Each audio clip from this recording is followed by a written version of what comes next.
नमस्कार दोस्तों, स्वागत है आपका मेरी एक नई वीडियो में। आज हम बात करेंगे अमेरिका और वेनेजुएला के बीच बढ़ते हुए तनाव के बारे में। दोस्तों, हाल ही में अमेरिका ने वेनेजुएला के समुद्री तट पर अपनी नेवी की बड़ी तैनाती कर दी है। इसमें युद्धपोत, पनडुब्बियां और मरीन सैनिक शामिल हैं। आधिकारिक तौर पर अमेरिका का कहना है कि यह ऑपरेशन ड्रग तस्करी पर रोक लगाने के लिए है, लेकिन हकीकत में इसे वेनेजुएला की सरकार और राष्ट्रपति निकोलस मदुरो पर सीधा दबाव माना जा रहा है। आगे बढ़ने से पहले हमारी वीडियो को लाइक, सब्सक्राइब और शेयर जरूर करें और बेल आइकन को दबाना मत भूलें। इतिहास गवाह है कि अमेरिका ने कई बार लैटिन अमेरिका की सरकारों में दखल दिया है और अब वेनेजुएला, जो पहले से ही आर्थिक संकट और राजनीतिक डिस्टर्बेंस से जूझ रहा है, अमेरिका के लिए एक टारगेट बन चुका है। दूसरी तरफ वेनेजुएला के राष्ट्रपति निकोलस मदुरो ने अमेरिका की इस तैनाती को गैरकानूनी और अवैध कदम बताया है। उन्होंने आरोप लगाया कि अमेरिका रेजिम चेंज यानी शासन परिवर्तन की कोशिश कर रहा है। अमेरिका पिछले कुछ दिनों में ऑयल एक्सपोर्टिंग कंट्रीज को टारगेट बना रहा है, जैसे पहले रशिया, अब वेनेजुएला। मदुरो ने अपने देश के लगभग 45 लाख मिलिशिया लड़ाकों को तैयार रहने का आदेश दिया है। उन्होंने जनता से कहा है कि यह सिर्फ वेनेजुएला का नहीं बल्कि पूरे लैटिन अमेरिका की संप्रभुता और शांति का मामला है। इसी बीच एक और बड़ी खबर आई है। वेनेजुएला सरकार ने 13 राजनीतिक कैदियों को रिहा किया है, जिन्हें पिछले साल के विवादित चुनावों के बाद जेल में डाला गया था।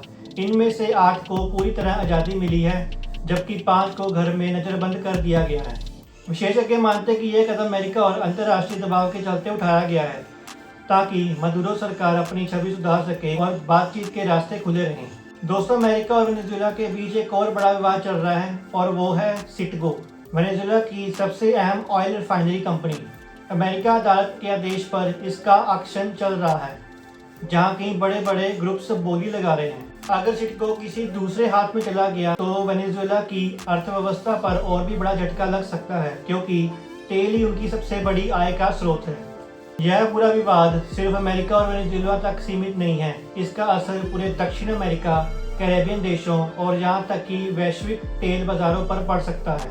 अगर हालात बिगड़े और अमेरिका वेनेजुएला में सीधा टकराव हुआ तो न सिर्फ तेल की कीमतें बढ़ेंगी बल्कि राजनीतिक अस्थिरता भी बढ़ेगी। कई देश पहले ही इस तनाव को कम करने के लिए शांति की अपील कर रहे हैं। दोस्तों, अब सवाल उठता है कि इस पूरे विवाद का असर भारत पर कितना होगा। भारत अपनी जरूरत का लगभग 85% कच्चा तेल बाहर से आयात करता है। सालों तक वेनेजुएला भारत के लिए एक बड़ा तेल सप्लायर रहा है, लेकिन अमेरिका के प्रतिबंधों और राजनीतिक संकट के कारण भारत को वहां से तेल खरीदने में दिक्कतें आने लगेंगी। अब अगर अमेरिका और वेनेजुएला के बीच टकराव और बढ़ता है तो तेल बाजार में कीमतों में बढ़ोतरी तय है। इसका सीधा असर भारत की अर्थव्यवस्था और आम लोगों पर पड़ेगा। पहला असर, पेट्रोल और डीजल की कीमतें बढ़ेंगी। दूसरा असर, महंगाई और ट्रांसपोर्ट कॉस्ट ऊपर जाएगा। तीसरा असर, भारत को तेल खरीदने के लिए वैकल्पिक बाजार जैसे रूस, सऊदी अरब और इराक पर निर्भर रहना पड़ेगा।